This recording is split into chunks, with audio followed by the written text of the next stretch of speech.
Hi everybody. Before we begin this session, I have to inform you about something. कुछ messages आए थे जिसमें आप लोगों ने बोला था कि पीआईबी में हम सारे आर्टिकल्स क्यों डिटेल में कवर नहीं करते। अब उसका रीज़न ये है कि जितने डिटेल में यहाँ पे कवर होता है, आपने नोटिस किया होगा कि बिगनिंग टू एंड जितनी इन्फॉर्मेशन, जितने फैक्ट्स रिक्वायर्ड हैं एग्ज़ाम के लिए, वो सारा यहाँ पे बताया जाता है। अब अगर ऐसे ऐसे हम 4 to 5 आर्टिकल्स या उससे भी ज़्यादा, क्योंकि कई बार ऐसा होता है पीआईबी में काफ़ी सारे आर्टिकल्स होते हैं जो एग्ज़ाम के पॉइंट ऑफ व्यू से रिलेवेंट हैं। अब उन सबको अगर उसी डिटेल में कवर किया जाए तो सेशन कम से कम 2 आवर्स का होगा, जो अभी फिजिबल नहीं है। ठीक है, सो इसलिए हम एक आर्टिकल को पिक करते हैं, उसे लीड आर्टिकल बना के उसे डिटेल में कवर करते हैं। और हमारी कोशिश यहाँ पे ये रहेगी कि हम इसको रिपीट ना करें, एज इन कि जो टॉपिक आज डिस्कस हो रहा है, ठीक है, तो उसे रिपीट ना किया जाए फर्दर। सो इससे होगा क्या कि हर दिन आपको यूनिक आर्टिकल्स मिलेंगे और आपकी वहाँ से कवरेज बहुत ही कॉम्प्रिहेंसिव वे में होती रहेगी। ठीक है, ऐसा रेयरली होगा कि आर्टिकल रिपीट होंगे। किसी दिन ऐसा हो सकता है कि वैसे आर्टिकल्स जो न्यूज़ में हैं पीआईबी में, एंड वो सारे कवर हो चुके हैं पहले, तो उस केस में हमारी मजबूरी होगी कि उसके ऊपर फिर से हमें बात करनी होगी। ठीक है, लेकिन ऐसा बहुत कम होगा, हर दिन आपको न्यू आर्टिकल्स देखने को मिलेंगे, राइट। तो आप ऐसे सोच के देखो कि एग्ज़ाम तक, क्योंकि एग्ज़ाम में अभी काफ़ी टाइम है और मंडे टू फ्राइडे हमारा पीआईबी इनसाइट का सेशन होता है। सो आपको एटलीस्ट 20-22 टॉपिक्स ईच मंथ काफ़ी डिटेल में ऐसे यहाँ पे देखने को मिलेंगे। सो एग्ज़ाम तक बहुत सारे टॉपिक्स यहाँ से आपके कवर हो जाएंगे बहुत अच्छे से। ठीक है, बीच बीच में जब भी हमें टाइम मिलेगा तो हम आपके लिए अलग से कुछ और सेशंस भी लेके आएंगे, जैसे कि स्कीम्स क्रॉनिकल हमारा आरबीआई नाबार्ड के टाइम पे चला करता था पहले, तो उसे हम फिर से रिज्यूम करेंगे, लेकिन अभी फ़िलहाल के लिए पीआईबी इनसाइट पे ही फोकस रहेगा।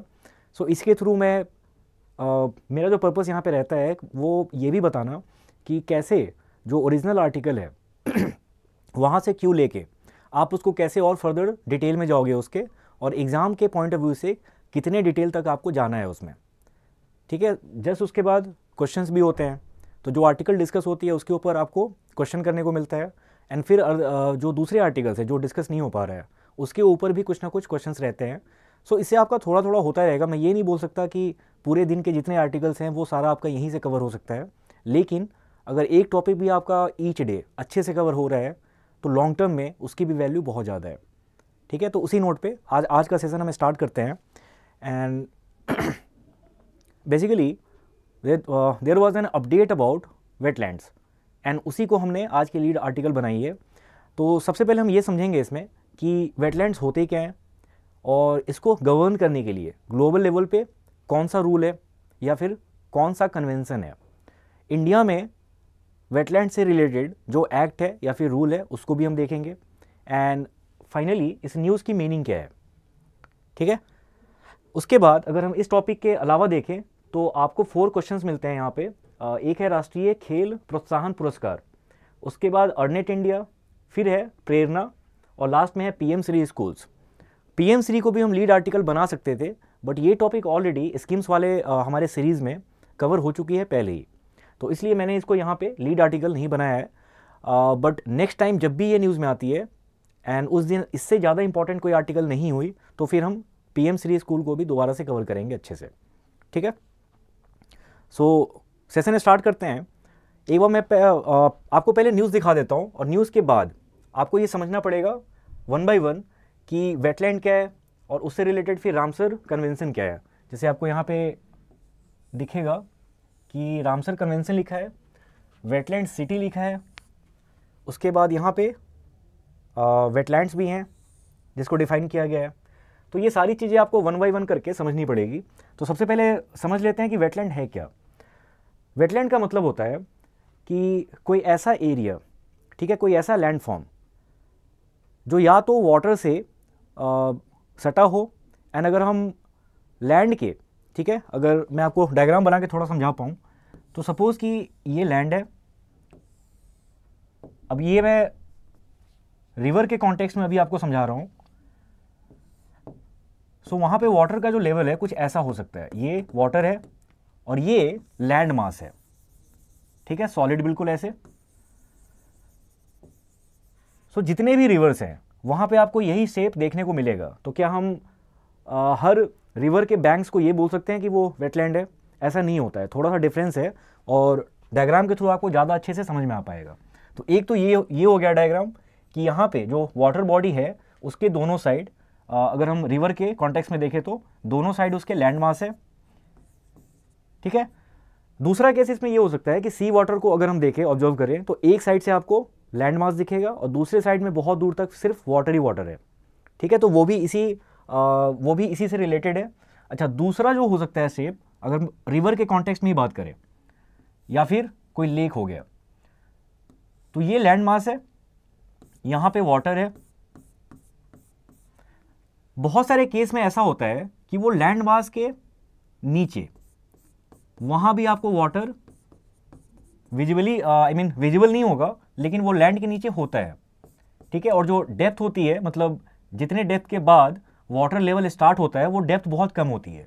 तो इसके वजह से होता क्या है कि ये जो लैंड मास है यहाँ पे मॉइस्चर बहुत ज़्यादा हो जाता है, इसीलिए हम इसको बोलते हैं वेटलैंड। तो अगर आप हर रिवर को देखो या फिर हर कोस्टल एरिया को देखो, ज़रूरी नहीं कि वहाँ का जो लैंड मास है उसमें मॉइस्चर बहुत होगा, लेकिन कुछ एरियाज़ होते हैं जहाँ पे वेटलैंड पाए जाते हैं। उसका रीज़न यही है कि जो वाटर का लेवल है वो चाहे ग्राउंड लेवल हो, चाहे जिस वाटर बॉडी के अराउंड वो लैंड मास है, तो उसके सरफेस को अगर आप ऑब्जर्व करो, या फिर एक्चुअली वो आप खुद से ऑब्जर्व नहीं कर सकते, लेकिन कुछ ऐसे फीचर्स हैं जिसके थ्रू ये गेस कर पाना बहुत आसान हो जाता है कि लैंड मास के जस्ट नीचे जो वाटर सरफेस है तो उसकी डेप्थ बहुत ज़्यादा नहीं है, यानी थोड़ी सी अगर उसको डिग इन की जाए तो वहाँ पे वाटर लेवल आपको दिख जाएगी फिर। सो ये डिफरेंस होता है वेटलैंड और जो नॉर्मल ऐसे हमारे रिवर बैंक्स हैं या फिर कोस्टल एरियाज़ हैं, उनके बीच में यही डिफरेंस होता है कि वाटर की सरफेस और लैंड सरफेस, लैंड की अपर सरफेस, उनके बीच में डिस्टेंस काफ़ी कम होता है और इसीलिए वहाँ की सॉइल, उसमें मॉइस्चर काफ़ी ज़्यादा होगा, इसीलिए हम इसको बोलते हैं वेटलैंड। तो ये हो गया वेटलैंड। अच्छा, अब इसके टाइप्स बहुत सारे हैं कि किस किस रीजन से वेटलैंड फॉर्म होते हैं, बट उतने डिटेल में नहीं जाना है क्योंकि आरबीआई में ये उतना रेलेवेंट नहीं रहेगा। इनकेस अगर आपका यूपीएससी है, ठीक है, तो उसके लिए आप डिटेल में जा सकते हैं, लेकिन आरबीआई के लिए, रेगुलेटरी बॉडीज़ एग्जाम्स के लिए उतना रेलेवेंट नहीं है, इसलिए हम टाइप्स की बात नहीं करेंगे। तो एक तो हो गया कि हमने वेटलैंड को समझ लिया। इसके अलावा आपने बहुत बार सुना होगा रामसर साइट मेंशन होता है न्यूज़ में काफ़ी ज़्यादा। हम न्यूज़ पे आएंगे, इसकी क्या मीनिंग है इस पे हम आएंगे बाद में, पहले एक एक करके समझ लेते हैं इससे रिलेटेड जो भी स्टैटिक कॉन्सेप्ट्स हैं। तो वेटलैंड समझने के बाद अब जो नेक्स्ट चीज़ है वो ये समझना है हमें कि अराउंड द वर्ल्ड जितने भी वेटलैंड्स हैं उनको कंजर्व करने के लिए जो कन्वेंशन हुई थी वो ईरान के एक सिटी रामसर में हुई थी, और इसीलिए इसे रामसर कन्वेंशन कहा जाता है। या फिर जो वेटलैंड्स रिकग्नाइज होते हैं, like those wetlands which are recognized under the Ramsar convention, so they are known as Ramsar sites. तो अगर रामसर साइट्स आपको ये सुनने को मिलता है, पढ़ने को मिलता है, तो इसका मतलब ये है कि रामसर कन्वेंशन के थ्रू उसे रिकग्नाइज किया गया है। जैसे इंडिया में in total there are currently 75 Ramsar sites, ठीक है, और सबसे ज़्यादा रामसर साइट जो इंडिया में है वो है तमिलनाडु में।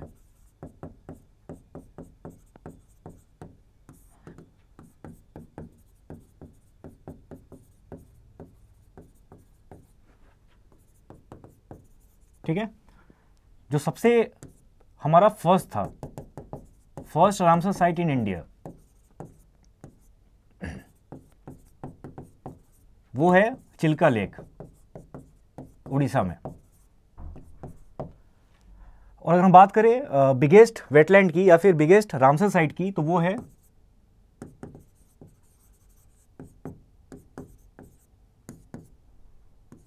सुंदरबन, वेस्ट बंगाल में, ठीक है। सो इसीलिए रामसर कन्वेंशन जो कि साइन हुआ था, या फिर आप ये बोल लो वो effect, like it came into effect in 1971।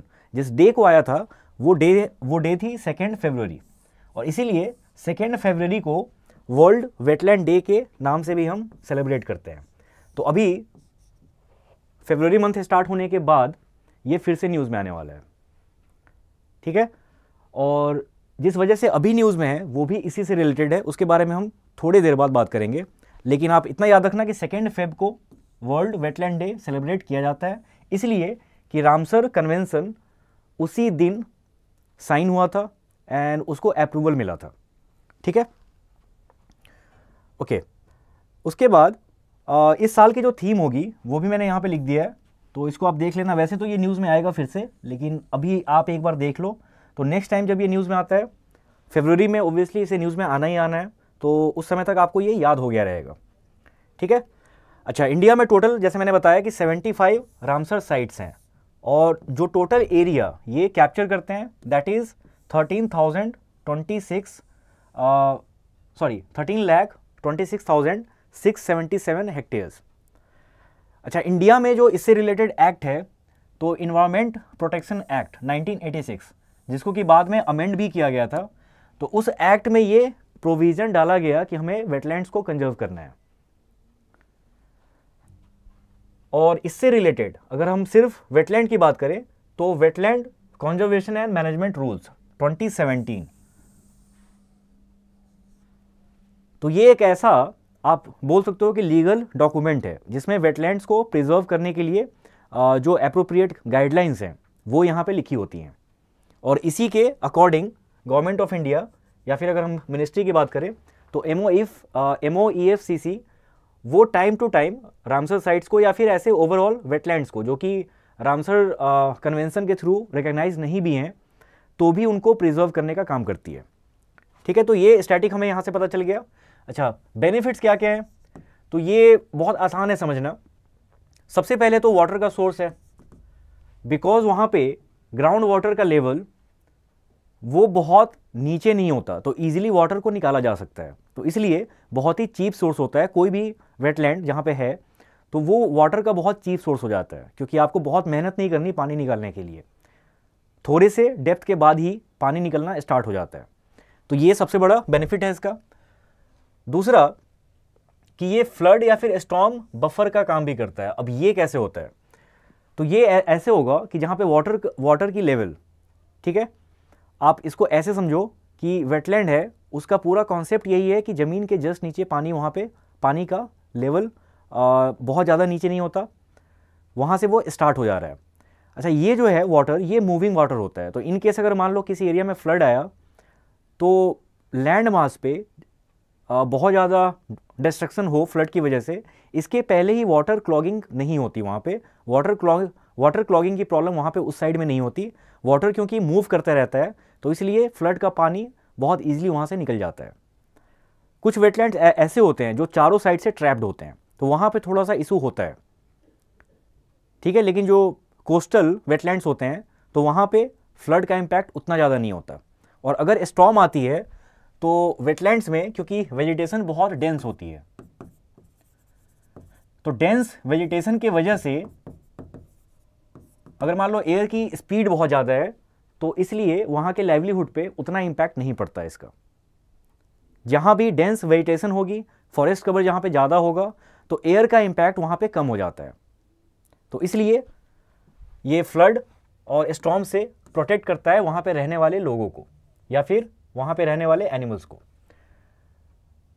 इसमें थर्ड है कि they act as a source of diverse organisms या फिर प्रोडक्ट्स। सो आपने बहुत बार देखा होगा फोटोज़ में कि जो लेक्स होते हैं वहाँ पे माइग्रेंट बर्ड्स, ये आपको साल में 1 या 2 बार बहुत दूर दूर से आते हुए दिखाई देते हैं। वो इसलिए भी क्योंकि जिस टाइम पे बाकी जगह वाटर के सोर्सेज ड्राई अप हो रहे होते हैं, उसी टाइम पे वेटलैंड में पानी के लेवल में कोई फ़र्क नहीं आता, तो इसलिए बर्ड्स उस टाइम पे माइग्रेट करते हैं। बर्ड्स के अलावा बाकी भी बहुत सारे एनिमल्स हैं जो कि उस एरिया में रहते हैं बिकॉज उनको वाटर की दिक्कत नहीं होती। उसके अलावा बहुत सारे क्रॉप्स ऐसे हैं, या फिर आप ऐसे बोल लो कि हॉर्टिकल्चर में कुछ ऐसे भी क्रॉप्स हैं जो वेटलैंड्स में ही ज़्यादा कल्टीवेट किए जाते हैं। तो ऐसे करके ये बहुत ही रिच सोर्स है, बहुत ही डाइवर्स सोर्स है वेजिटेशन का या फिर ऑर्गेनिजम्स का। उसके बाद है they act as water purifier. Purifier कैसे हो जाता है, तो बहुत सारे केसेस में वेटलैंड्स के नीचे आपको जैसे पता मैंने आपको बताया पहले कि जो वाटर का लेवल है नीचे ग्राउंड वाटर का, वो बहुत ज़्यादा नीचे नहीं होता, वो थोड़े से डेप्थ के बाद से ही वो स्टार्ट हो जाता है। सो उस केस में क्या होगा कि जो लैंड मास है जिसके जस्ट नीचे वाटर है, वहाँ पे रॉक्स की वजह से या फिर जो हार्ड सरफेस है उसकी वजह से वो वाटर की वहाँ पे प्यूरिफिकेशन हो जाती है, इसलिए ये वाटर बाकी सोर्सेज के मुकाबले थोड़ा सा प्योर होता है। सो ऐसे करके बहुत सारे बेनिफिट्स हैं जिसकी वजह से रामसर कन्वेंशन को अप्रूव किया गया। एंड लाइकली फिर उसके बाद wetlands conservation and management rules ये भी ड्राफ्ट किया गया, सो दैट हम यहाँ पे अपने अपने कंट्री में जो हमारे वेटलैंड्स हैं, भले ही वो रामसर कन्वेंशन से प्रोटेक्टेड नहीं हो, रिकग्नाइज नहीं हो, तो भी हम उनको प्रोटेक्शन दे पाए। अच्छा, अब आते हैं थोड़ा पीछे। सो ये न्यूज़ में क्या था कि अब तक जो लेक्स हैं या जो अलग अलग वाटर के सोर्सेज हैं जो वेटलैंड के कैटेगरी में आते हैं, अब तक सिर्फ उन्हीं को रिकग्नाइज किया जा रहा था। तो जैसे मैंने बताया पहले कि 75 रामसर साइट्स हैं, तो इसका मतलब ये हो गया कि वो या तो लेक्स हैं या फिर पॉन्ड्स हैं या फिर अलग अलग वाटर बॉडीज़ हैं। ऐसा फर्स्ट टाइम हुआ है कि गवर्नमेंट ऑफ इंडिया ने through ministry of environment, forest and climate change, तो इस मिनिस्ट्री ने फर्स्ट टाइम ऐसा किया है कि उन्होंने एक रिक्वेस्ट भेजी है, बेसिकली एक रिक्वेस्ट भेजी है कि इंडिया के 3 सिटीज़ को रामसर सिटीज़ की तरह रिकग्नाइज किया जाए या फिर वेटलैंड सिटी की तरह रिकग्नाइज किया जाए। तो अब तक बस वाटर बॉडीज़ को ही रिकग्नाइज किया जा रहा था एज रामसर साइट्स, लेकिन ऐसा फर्स्ट टाइम होगा इंडिया में अब कि रामसर सिटीज़ होंगे या फिर वेटलैंड सिटीज़ होंगे। सो इसलिए ये न्यूज़ बहुत इंपॉर्टेंट है। जब भी कोई चीज़ फर्स्ट टाइम हो रही हो तो उसको डिटेल में पढ़ना जरूरी है। ओके, अब ये 3 सिटीज़ हैं कौन कौन? तो सबसे पहले इंदौर, उसके बाद भोपाल, ये दोनों एमपी में है, मध्य प्रदेश में, उसके बाद उदयपुर, राजस्थान। तो ये 3 सिटीज़ हैं जिसको रामसर सिटीज़ या फिर वेटलैंड सिटी बनाने के लिए मिनिस्ट्री ऑफ इन्वायरमेंट ने प्रपोजल भेजा है। अभी जब वहाँ से अप्रूव होके आता है, मतलब रामसर कन्वेंशन से रिलेटेड जो भी डिसीजन मेकर्स हैं, जब वो ये अप्रूव कर देंगे उसके बाद ये फॉर्मल वे में रिकग्नाइज किया जाने लगेगा एज रामसर साइट्स, सिटीज़ या फिर वेटलैंड सिटीज़। सो ये 3 सिटीज़ आपको नाम याद रखने हैं। अब जो भी एग्ज़ाम होगा, हो सकता है आरबीआई में या फिर उसके पहले भी जो एग्ज़ाम्स हैं उसमें भी ये क्वेश्चन बहुत आसानी से पूछा जा सकता है कि आपको ऑप्शंस वहाँ पे दिए रहेंगे 4-5 और ये पूछ देंगे कि इसमें से कौन सा अगर उस समय तक अप्रूव हो गया तो। अब जो मैंने बताया कि कैसे वर्ल्ड वेटलैंड डे से इस न्यूज़ का बहुत स्ट्रॉन्ग कनेक्शन है, वो इसलिए गवर्नमेंट ऑफ इंडिया चाहती है कि जब ये डे आए, मतलब 2 फेब जब आए, तो उसके पहले ही ये अप्रूवल मिल जाए। तो अगर उसके पहले अप्रूवल मिल जाता है तो ऐसे भी ये आपके नॉर्मल करंट अफेयर्स का पार्ट हो जाएगा, क्योंकि उस समय डेफिनेटिव वे में हम इसको वेटलैंड सिटी बोल सकते हैं। तो इसलिए हो सकता है मोस्ट लाइकली कि 2 फेब के पहले ही ऐसी न्यूज़ आ जाए, इसको कंफर्म करते हुए कि इस प्रपोजल को अप्रूव कर लिया गया है। सो उस केस में आपको सिटीज़ के नाम याद रखने हैं। अच्छा, इन सिटीज़ में जो फेमस वेटलैंड्स हैं वो क्या क्या हैं? मतलब रामसर साइट्स, ये सारे रामसर साइट्स हैं। तो इंदौर में सिरपुर लेक, भोपाल में भोज वेटलैंड और उदयपुर में बहुत सारे हैं जिसमें से 5 को रामसर साइट्स का ये यहाँ पे टैग मिला हुआ है। पिचौला, फतेह सागर, रंग सागर, स्वरूप सागर और दूध तलाई। सो इन सबके आपको नाम याद नहीं रखने, लेकिन जहाँ पे एक एक है एटलीस्ट उसको आप याद रखना कि सिरपुर लेक, भोज वेटलैंड, ये कहाँ कहाँ पे? इंदौर में और भोपाल में। ओके, ठीक है। यहाँ पे जो भी हमारे काम की इंफॉर्मेशन थी वो हमने देख लिया इसको ऑलरेडी। तो एक बार आप फिर से देख लो इसको कि मिनिस्ट्री ने प्रपोजल भेजा है सो दैट इन तीनों सिटीज़ को वेटलैंड सिटी का टैग मिले, ठीक है। और जब ये कंफर्मेशन आ जाती है तो उसके बाद ये फॉर्मल वे में रिकग्नाइज हो जाएगा, ठीक है। अब आते हैं क्वेश्चन पे। तो इसमें से जितने भी स्टेटमेंट सही हैं वो आपको बताना है टोटल कितने हैं ऐसे। फर्स्ट है India currently has 75 wetlands. Second है Bhoj wetland is located in Bhopal. World wetlands day is celebrated every year on 2 February. और फोर्थ है in 2024 world wetlands day will be celebrated with a theme wetlands and human wellbeing.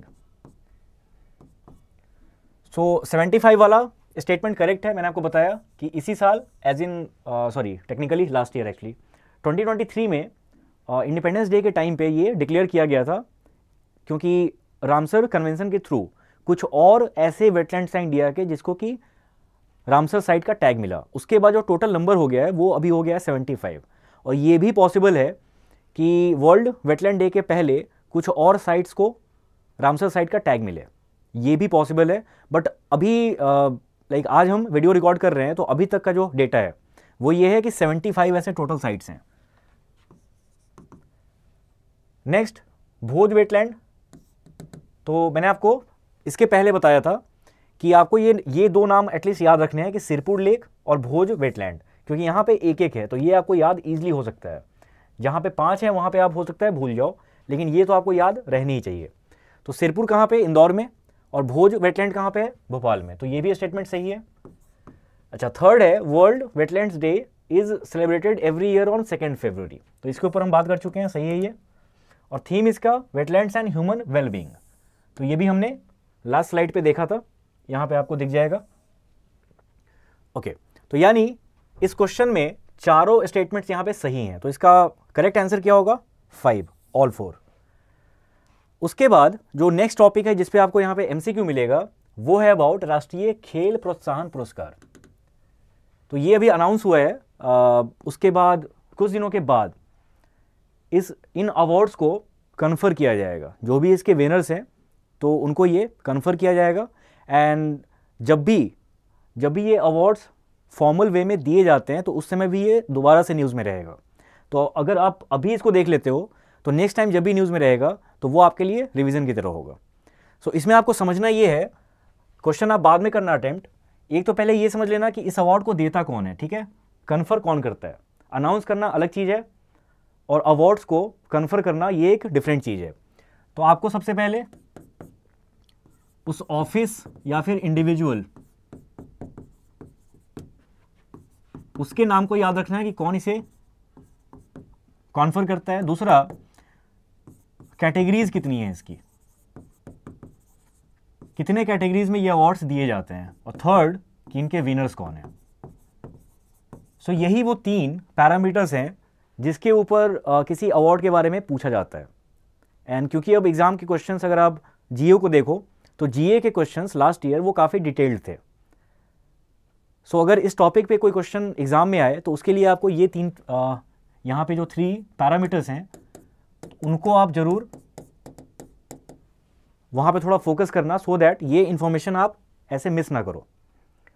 Okay, इसके बाद जो topic है हमारा वो है अर्नेट इंडिया। अब अर्नेट इंडिया क्या है इसके बारे में भी आपको रीड करना है। उसके बाद ये समझना है कि ये किस मिनिस्ट्री के अंडर है।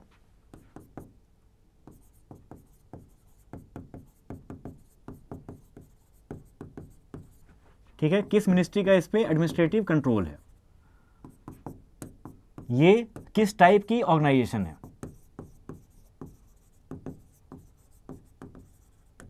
ओके, और थर्ड कि इसका विजन और मिशन क्या है। अब ये आपको याद नहीं रखना, बस ये रीड करके आपको समझ में आएगा कि इस ऑर्गेनाइजेशन का काम क्या है, तो ये आपको याद रखना है। ओके, नेक्स्ट है इसमें प्रेरणा। अब ये लर्निंग प्रोग्राम है क्या? अब यहाँ पे आपको दिख रहा होगा मिनिस्ट्री ऑफ एजुकेशन, ठीक है? तो एक तो सबसे पहले वही चीज़ यहाँ भी आती है रिपीट होके कि एडमिनिस्ट्रेटिव कंट्रोल वो किस मिनिस्ट्री और डिपार्टमेंट का है यहाँ पे।